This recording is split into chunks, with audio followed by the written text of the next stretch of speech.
Welcome to Smart Adhan. আজি এই ভিডিওটোত আমি চাম ভিটামিনছৰ ওপৰত আপোনালোকৰ আহিবলগীয়া এক্সামৰ কাৰণে এই ভিটামিনছৰ টপিকটো বহুত বেছি ইম্পৰ্টেণ্ট হয় কাৰণ ভিটামিনছৰ ওপৰত আপোনালোকৰ এক্সামত কোৱেশ্চন অহা দেখা যায় যেনেকৈ আপোনাৰ ভিটামিনছ কমি হ'লে কি বেমাৰ হয়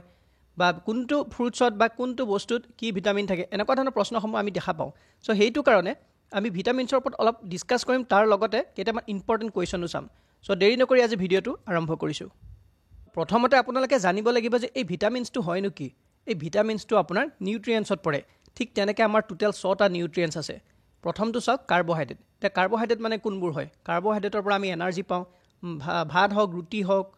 তাৰ পিছত আপোনাৰ ওটছ হওক এনেকুৱা ধৰণৰ বস্তুবিলাকত কাৰ্বোহাইড্ৰেটছ থাকে ঠিক তেনেকৈ কাৰ্বোহাইড্ৰেটছৰ দুটা ভাগ থাকে এটা সিম্পল কাৰ্বোহাইড্ৰেট এটা কমপ্লেক্স তাৰ পাছত আহে প্ৰটিনৰ বিষয়ে আপোনালোকে বহুতে গম পায় কাৰণ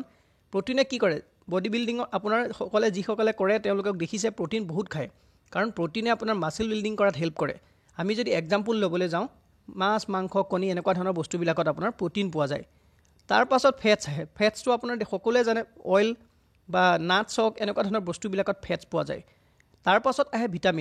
ভিটামিনছৰ বিষয়ে আজি এই ভিডিঅ'টোত আমি ভালকৈ ডিসকাস কৰিম তাৰ পাছত আহে মিনাৰেলছ আৰু শেষত আছে ৱাটাৰ এতিয়া আপোনালোকে চাওক টু মেজৰ ক্লাছিফিকেশ্যনছ অফ নিউট্ৰিয়েন্টছ সো নিউট্ৰিয়েন্টছও আপোনাৰ দুটা ভাগত ভাগ কৰা হয় এটা হৈছে মেক্ৰ'নিউট্ৰিয়েন্টছ আৰু এটা হৈছে মাইক্ৰ'নিউট্ৰিয়েন্টছ আৰু এই মাইক্ৰ'নিউট্ৰিয়েন্টছতে আপোনাৰ ভিটামিনছ পৰে আপোনাক কেতিয়াবা এক্সামত সুধিব পাৰে যে ভিটামিনছটো কোনটো নিউট্ৰিয়েন্টছত পৰে তেতিয়া হ'ব আপোনাৰ মাইক্ৰ'নিউট্ৰিয়েন্টছ এতিয়া আমি চাম ভিটামিনছৰ ওপৰত ডিটেইলছত এই চাৰ্টখন আপোনালোকে ভালকৈ এটা স্ক্ৰীনশ্বট লৈ থ'ব নহ'লে যিসকলে PDF লয় তেওঁলোকক মই প্ৰভাইড কৰি দিম এই চাৰ্টখনে আপোনালোকক বহুতখিনি সহায় কৰিব কাৰণ আপোনালোকৰ এক্সামত ভিটামিনছৰ সাইন্টিফিক নেমটো কেতিয়াবা সোধে আৰু ফুড সোৰ্সৰ বিষয়ে সোধে এতিয়া চাওক যে প্ৰথমতে ভিটামিন কেই প্ৰকাৰৰ আৰু কি হয় আমি দেখিছোঁ ভিটামিন এ এই ভিটামিন এৰ যিটো সাইন্টিফিক নেম হয় সেইটো নাম হৈছে ৰেটিনল আৰু এই ভিটামিন এ ক'ত পোৱা যায় গ্ৰীণ লিফ ভেজিটেবলছ মানে শাক পাচলিৰ কথা কৈছে নাটছ হৈছে টমেটোজ হৈছে এইবিলাকত আপোনাৰ ভিটামিন এ পোৱা যায় তাৰ পাছত আহে ভিটামিন বি আৰু এই ভিটামিন বিটো আপোনাৰ কেইবাটাও ভাগত ভাগ কৰা হৈছে যেনেকৈ B1 B2 B3 B5 B6 B7 B9 আৰু B12 এইখিনিতে আপোনালোকে মন কৰিব B3 পিছত কিন্তু B4 নাই ডাইৰেক্ট B5 আছে B4 ভিটামিন নাই তেনেকৈ আপোনালোকে যদি চাই B10 টো নাই B4 আৰু B10 নাই বাকি B1 ৰ পৰা B12 লৈকে আছে ঠিক আছে B8 নাই 8 নাই 10 নাই আৰু ইফালে B4 নাই এইকেইটা নাই বাকি 1 ৰ পৰা 12 লৈকে আছে এতিয়া আপোনালোকে ইয়াৰ সাইন্টিফিক নেমসমূহ ভালকৈ লিখি লওক আৰু মনত ৰাখি ল'ব কাৰণ ইয়াৰ ওপৰত কোৱেশ্চন আহে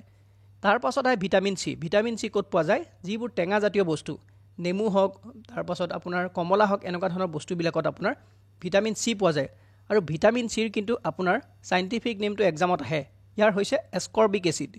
তাৰ পাছত আহে ভিটামিন ডি আৰু ভিটামিন ই আৰু শেষত আছে ভিটামিন কে সো সকলোৰে আপোনালোকে সাইন্টিফিক নেমবোৰ জানিব লাগিব লগতে ক'ত পোৱা যায় সেইবোৰো জানিব লাগিব সো আপোনালোকক দেখাবৰ কাৰণে মই এখন চাৰ্ট লৈ আহিছোঁ মানে ফটো লৈ আহিছোঁ এই ফটোখনত আপোনালোকে ভালকৈ গম পাব যে কোনটো ভিটামিন ক'ৰ পৰা পোৱা যায় ঠিক তেনেকৈ আমি যদি ইয়াত চাওঁ ভিটামিন সি আপোনাৰ কি দেখাইছে বিলাহী দেখাইছে কমলা দেখাইছে তাৰপিছত অমিতা দেখাইছে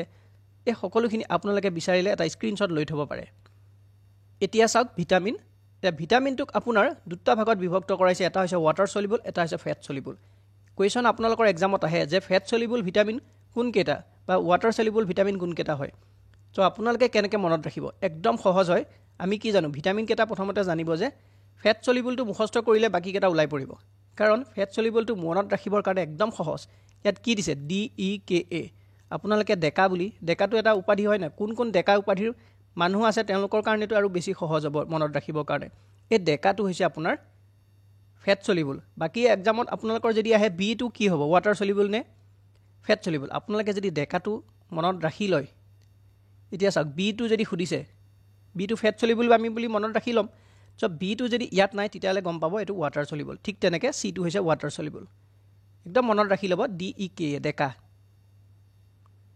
সো এতিয়া আমি চাম ডেফিচিয়েঞ্চি ডিজিজ মানে কোনটো ভিটামিন কম হ'লে কি বেমাৰ হয় সো প্ৰথমতে আছে আপোনাৰ ভিটামিন এ কম হ'লে আপোনাৰ নাইট ব্লাইণ্ডনেছ মানে ৰাতিৰ অন্ধতা আৰু ভিটামিন বিটো আপোনাৰ কম হ'লে হৈছে আপোনাৰ এনিমিয়া মানে ৰক্তহীনতা ভিটামিন সি কম হ'লে হয় স্কাৰ্ভি আৰু সুৱেলিং অফ গামছ আৰু ভিটামিন ডিটো আপোনাৰ কম হ'লে ৰিকেটছ এণ্ড অষ্টিঅ'মেলেচিয়া আৰু ভিটামিন ই কম হৈছে আপোনাৰ লেছ ফাৰ্টিলিটি মানে কম উৰ্বৰতা আৰু ভিটামিন কেটো আপোনালোকৰ এক্সামত আহিয়ে থাকে নন ক্লটিং অফ ব্লাড মানে তেজ জমা নোহোৱা তাৰ উপৰিও আপোনাৰ ভিটামিন বি মই কৈছিলোঁ 1 পৰা 12 লৈকে আছে এইকেইটা আপোনালোকে যদি বিচাৰে তেতিয়াহ'লে লিখি লওক কাৰণ ইয়াৰ পৰা যদি এক্সামত কিবা কুৱেশ্যন আহে তেতিয়া আপোনালোকৰ সহজ হ'ব এনসাৰ দিবৰ কাৰণে সো ইয়াৰ ওপৰত আপোনালোকে এটা স্ক্ৰীনশ্বট লৈ থওক সো এতিয়া আমি ভিটামিনছৰ ওপৰত কেইটামান কুৱেশ্যন চাম আৰু যিকেইটা কুৱেশ্যন আপোনালোকৰ এক্সামৰ কাৰণে ইম্পৰ্টেণ্ট হয় সো ভালকৈ চাব প্ৰথম কুৱেশ্যনটো চাওক different types of vitamins R মানে বিভিন্ন ধৰণৰ ভিটামিন হ'ল কি পাইছিলোঁ আমি ভিটামিনছ এটা পাইছিলোঁ ফেট সলিবল আৰু এটা পাইছিলোঁ water soluble so option number 3 টো শুদ্ধ হ'ব বোথ এ এণ্ড বি তাৰ পাছত আহে question number 2 fat soluble vitamins আৰ চৰ্বিত দ্ৰৱীভূত ভিটামিনসমূহ হ'ল ফেট সলিবল মই আপোনালোকক কৈছিলোঁ কেনেকৈ মনত ৰাখিব ফেট সলিবল কি পাইছিলোঁ DEKA ডেকা এতিয়া চাওক ভিটামিন এ আছে তাৰ পাছত ভিটামিন ডি ইয়াতো আছে তাৰ পাছত আছে ইউ আছে সো ইয়াৰ শুদ্ধ এনসাৰ কি হ'ব বাৰু অল অফ দ্য এবভ মানে গোটেইকেইটা হয় question number 3 which vitamin is water soluble এতিয়া আপোনালোকে ক'ব লাগে কোনটো ভিটামিন পানী দ্ৰৱীভূত হয় সো ৱাটাৰ সলিবল কি হয় আকৌ ঠিক তেনেকৈ এনেকৈ লিখি লওক ডেকা ঠিক আছে এতিয়া আপোনালোকে চাওক আমাক এতিয়া ৱাটাৰ সলিবল সুধিছে ডিটো নহ'ব তাৰপিছত ইয়াত আছে ইটো নহ'ব এটো নহ'ব ইয়াৰ শুদ্ধ এনসাৰ হ'ব অপশ্যন নম্বৰ বি এই বিটো হৈছে আপোনাৰ ৱাটাৰ সলিবল দুইটো শুদ্ধ হ'ব এতিয়া চাওক question number 4 niacin is the chemical name of which vitamin এই নিয়াচিনটো কোনটো ভিটামিনৰ ৰাসায়নিক নাম হয় কেমিকেল নাম হয় সো আপোনালোকক মই অলৰেডি চাৰ্টখন দিছিলোঁ সো চাৰ্টখন চাই আপোনালোকে ভালকৈ চাওক কোনটো হ'ব সো ইয়াৰ শুদ্ধ এনসাৰ হ'ব আপোনাৰ অপশ্যন নম্বৰ 3 ভিটামিন B3 আপোনাৰ কেমিকেল নেম হৈছে niacin question number 5 name the vitamin that protect us from pellagra disease pellagra ৰোগৰ পৰা আমাক ৰক্ষা কৰা ভিটামিনৰ নাম কি হয় সো কুৱেশ্যনটো আপোনালোকৰ এক্সামত এনেকৈ আহিব পাৰে যে কোনটো ভিটামিন কম হ'লে পেলেগ্ৰা ডিজিজ হয় এইটো হৈছে আপোনাৰ ভিটামিন B3 এতিয়া চাওক question number 6 retinol is the scientific name of which vitamin retinol কোনটো ভিটামিনৰ বৈজ্ঞানিক নাম এইটো হৈছে আপোনাৰ ভিটামিন এ আপোনালোকে যদি ইয়াৰ আগৰ যিসমূহ স্লাইড দেখাই আহিলোঁ তাত গ'লে আপোনালোকে সকলোখিনি গম পাব এতিয়া চাওক question number 7 the vitamin which is found in citrus fruits মানে চাইট্ৰাছ খাদ্যত পোৱা ভিটামিন কোনটো হয় মই অলৰেডি আপোনালোকক কৈছোঁ যে টেঙা জাতীয় বস্তুত কোনটো ভিটামিন থাকে vitamin C question number 8 vitamin A was discovered in which ইয়াৰ কোন বছৰত ভিটামিন এ আৱিষ্কাৰ হৈছিল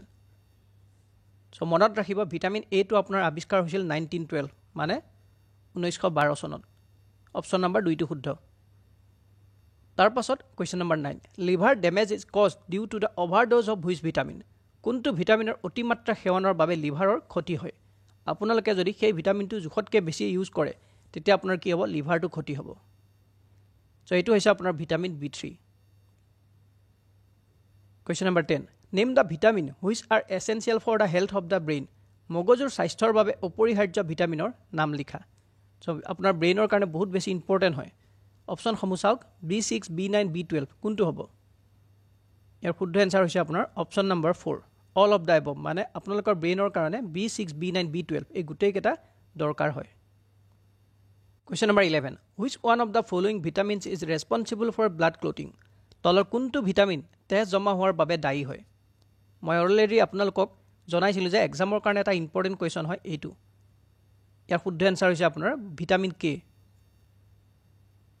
question number 12 the source of vitamin D is vitamin ডিৰ উৎস হ'ল মানে কৈছে যে আপোনালোকক ভিটামিন ডি আমি ক'ৰ পৰা পাওঁ আপোনালোকে যদি অপশ্যনসমূহ ভালকৈ চাই ইয়াৰ শুদ্ধ এনসাৰ হ'ব সূৰ্যৰ ৰশ্মিৰ পৰা আমি ভিটামিন ডিটো পাওঁ question number 13 what is the chemical name of vitamin B9 so vitamin B9ৰ ৰাসায়নিক নাম কি হয় বাৰু অলৰেডি আপোনালোকে যদি চাৰ্টখন পঢ়িছে তেতিয়াহ'লে গম পাব ইয়াৰ শুদ্ধ এনসাৰ হৈছে আপোনাৰ ফলিক এচিড অপশ্যন নম্বৰ 3টো শুদ্ধ question number 14 which vitamin deficiency leads to scurvy কোনটো ভিটামিনৰ অভাৱত স্কাৰ্ভি হয় সো স্কাৰ্ভি বেমাৰটো আপোনাৰ ভিটামিন চি কম হ'লে হয় তাৰ পাছত চাওক question number 15 which vitamin deficiency leads to beri এতিয়া আপোনালোকে কওক এই বেৰি বেমাৰটো আপোনাৰ কোনটো ভিটামিন কম হ'লে হয় বেৰি ফৰ আপোনাৰ B for beri B for vitamin B so আপোনালোকৰ শুদ্ধ এনসাৰ কি হ'ব অপশ্যন নম্বৰ বিটো শুদ্ধ হ'ব